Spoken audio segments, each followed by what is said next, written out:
প্রিয় ভাইয়েরা,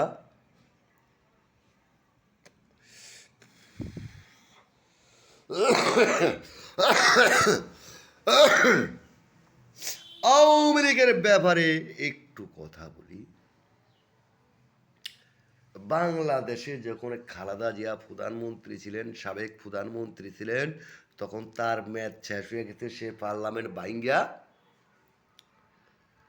ইয়াজউদ্দিনের হাতে ক্ষমতা হস্তান্তর করছিলেন, ইয়াজউদ্দিনের হাতে ক্ষমতা বুঝিয়ে দিয়েছিলেন। কিন্তু আওয়ামী লীগেরা ইয়াজউদ্দিনের সহ্য করতে পারেনি। যখন আওয়ামী লীগেরা ইয়াজউদ্দিনের সহ্য করতে পারেনি, তখন জায়গায় জায়গায় আওয়ামী লীগের আন্দোলন চলছে। জায়গায় জায়গায় আওয়ামী লীগের আন্দোলন চলছে। আমি গাড়ি চালাইতাম, আমি তখনও সিএনজি চালাইতাম। তবে কার সিএনজি চালাইতাম? এক বিএমপির, সে বিএমপি করে, বিএমপির লোকের সিএনজি চালাইতাম। আমি করতাম আওয়ামী লীগ করে বিএমপি, তো যে বিএমপি করতো হিয়ার সিএনজি আমি চালাইতাম। তো আওয়ামী লীগের আন্দোলনে হয়তো সিএনজি ছাড়বো, তো বাধ্যতামূলক আমার সিএনজি চালাইতে হয়। হয় সিএনজি ছাড়বো, আমার সিএনজি চালাইতে, আমি সিএনজি চালাইলাম। এই 13 নম্বর আসরে শ্যামলী, বেশি দূরে না, শ্যামলী সাবেক এমপি ছিলেন মকবুল সাহেব। এই মকবুল সাহেব আন্দোলনটা করতো। মকবুল সাহেব খাড়াই থেকে শ্যামলী আন্দোলন করতো। মকবুল সাহেব 13 নম্বর আসনে আদাবর্তে যাইতো, আদাবর্তে লোক যাইতো। ঢাকা উদ্যান তখন জন্ম হয়নি, আদাবর্তে লোক যাইতো। এই তাজমহলের লোক যেত, সেখানে লোক যায় আন্দোলন করতো শ্যামলী। তো আমি সিএনজি চালাইতাম। ওই বিএনপি করে, বিএনপির লোকের সিএনজি ছিল, ওই সিএনজি ছাড়বো, না চালাইলে চাকরি নেই। তা আমি এইভাবে চালাইতাম। তো মকবুল সাহেব করলো কি, আন্দোলন করলো, শ্যামলীটারে গরম করে রাখলো। কিন্তু পল্ডিবাজ হাসিনাই করছে কি জানেন? পল্ডিবাজ হাসিনাই কি করছে জানেন? মকবুল সাহেবের এমপি নমিনি দেয়নি। এমপি নমিনি দিছে কারে? জাহাঙ্গীর কবির নানক। সে আন্দোলনে কোনোদিন যায়নি। জাহাঙ্গীর কবির নানক কোনোদিন আন্দোলন করেনি।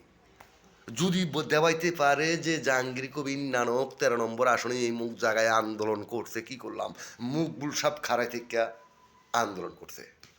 মকবুল সাহেব রাস্তার উপরে ডাইরেক্ট স্টেজ করে, শ্যামলী রাস্তার উপরে, শ্যামলী হলটার সামনে রাস্তার উপরে ডাইরেক্ট স্টেজ করে মকবুল সাহেব আন্দোলন করছে।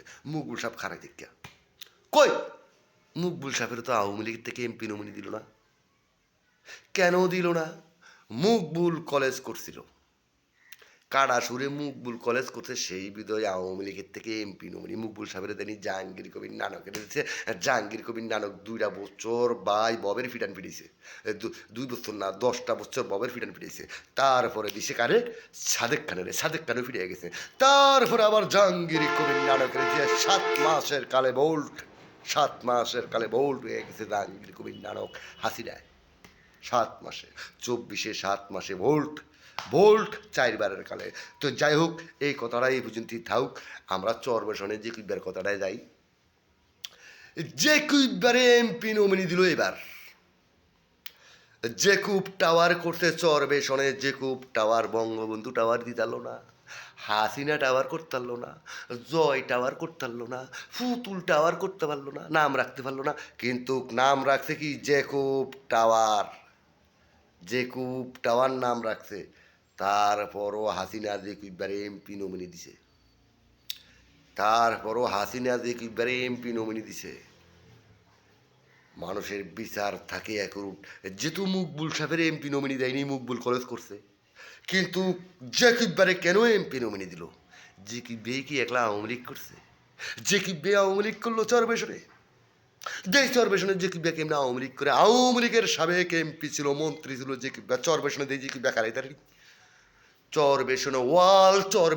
চরবেশন মনপুরা, জাঙ্গাইলা, হাতিয়া, মনপুরা, তারপরে দেশ যে কিবা খারাই তারি চরবেশন বাজারে যদি যে কিবা খারাইতে পারে, কি করলে আমার আওয়ামী লীগের মিছিল যদি চরবেশন বাজারে যে কিবা খারাই তারি? যে কিবারে কেন এমপি নমিনি দিল আওয়ামী লীগের থেকে? জেকুব টাওয়ার করছে, সেই টাওয়ার হাসিনা চাইতে গেছে। লিটন চৌধুরীর আম্মা জানেরে লইয়া গেছে মারার জন্য, আর মারছে। চরবেশনের মানুষ মারছে, যে কিবা মারছে। বদলার ফোলাফানি মারিয়া গেছে, আমি ডিগলার দিয়ে কই, বদলার ফোলাফানি মারিয়া গেছে লিটন চৌধুরীরে। হাসিনা তারপরেও দেখি এবার এমপি নমিনি দিচ্ছে চরপেশনে। আমি আওয়ামী লীগ করুম, আওয়ামী লীগ আমার শরীরে জিদ উঠতে যায়। আমি এতটা বছর আওয়ামী লীগ করলাম, আওয়ামী লীগটা ওয়াল বাংলাদেশে আমি লিটন চৌধুরী একলা আওয়ামী লীগ করছি। আওয়ামী লীগের সাবেক এমপি মন্ত্রী জানে, আওয়ামী লীগের সাবেক স্পিকার শিরিনা শারমিনও জানে যে লিটন চৌধুরী একলা আওয়ামী লীগ করছে। এই আওয়ামী লীগের সাবেক শিরিনা শারমিন হাসিনারে বারে বারে বলছিল যে লিটন চৌধুরী আওয়ামী লীগ করে। সংসদ অধিবোধনের সময় সংসদের ভিতরে শিরিনা শারমিন বারে বারে বলছিল হাসিনারে যে লিটন চৌধুরী নিজে আওয়ামী লীগ করে, লিটন চৌধুরী নিজে আওয়ামী লীগ করে। কিন্তু হাসিনা কখনো বোঝেনি আমি আওয়ামী লীগ করুন। আমার দুইটা মায়ের এরম করে হাসিনায় ফিরে আমি আওয়ামী লীগ করুন। হ্যাঁ, আমি হাসিনার গোষ্ঠী শুধু, বঙ্গবন্ধুর গোষ্ঠী শুধু। আমার শরীরে যে দুইটা দেয় আওয়ামী লীগ সরকার যা 3 থেকে 4 মাস 4 থেকে 5 মাস ক্ষমতা ছাড়ছে, কিন্তু আমি লিটন চৌধুরী বিচারের কাছে আইজও পর্যন্ত যেতাম পারিনি। আমার বিচারটা আমি আইজও পর্যন্ত পাইনি। বাংলাদেশে কেয়ারটেকার আছে, কেয়ারটেকার আমার বিচারটা করতে দিল না। আইজও পর্যন্ত আওয়ামী লীগের এত অপরাধ করলো, আমার দুটা মেয়ের কিডনি বেচলো, আমি আইজও পর্যন্ত বিচার পারলাম না।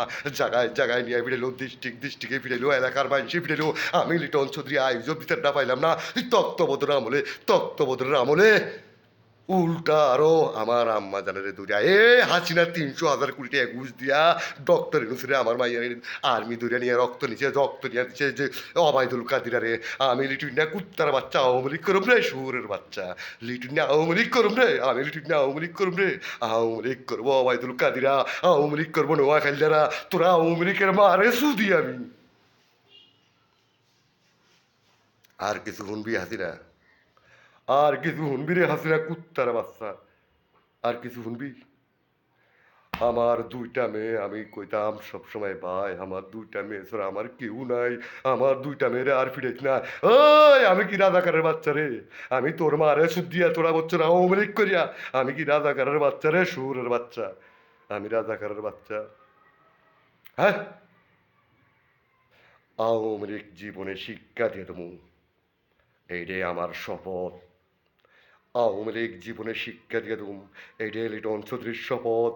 আওয়ামী লীগ জীবনে শিক্ষা দিয়ে দুম, এইটাই লিটন চৌধুরীর শপথ। আওয়ামী লীগ জীবনে শিক্ষা দিয়ে দুম, এইটাই লিটন চৌধুরীর শপথ। বান্দির বাচ্চারা সাবেক এমপি মন্ত্রী আইজও পর্যন্ত আমার অত্যাচার করে। আওয়ামী লীগের যে আইজও পর্যন্ত কুত্তার বাচ্চা আমার অত্যাচার করে। ওর মার ফুনদের ভিতরে আমি, ওর দুটা ফোলা আছে, ওর 2 ফোলার ফুনদের ভিতরে আমি ক্রিকেট খেলার স্টাম্প ঢুকাম যে কুইবার ফোলা 2 ফোলার ফুনদের ভিতরে আমি অদম লিটুইনা তোর মারে সুদি আমি। তুই যে কুপ টাওয়ারের সামনে নিয়ে আমার মাইয়া পিটাবি, এইটাই লিটন চৌধুরীর শপথ। ইয়া ছাড়া কোনো কথা নাই। এইটাই লিটন চৌধুরীর শপথ। আজও পর্যন্ত আমি বিচার পাইলাম না, আজও পর্যন্ত আমি বিচার পাইলাম না।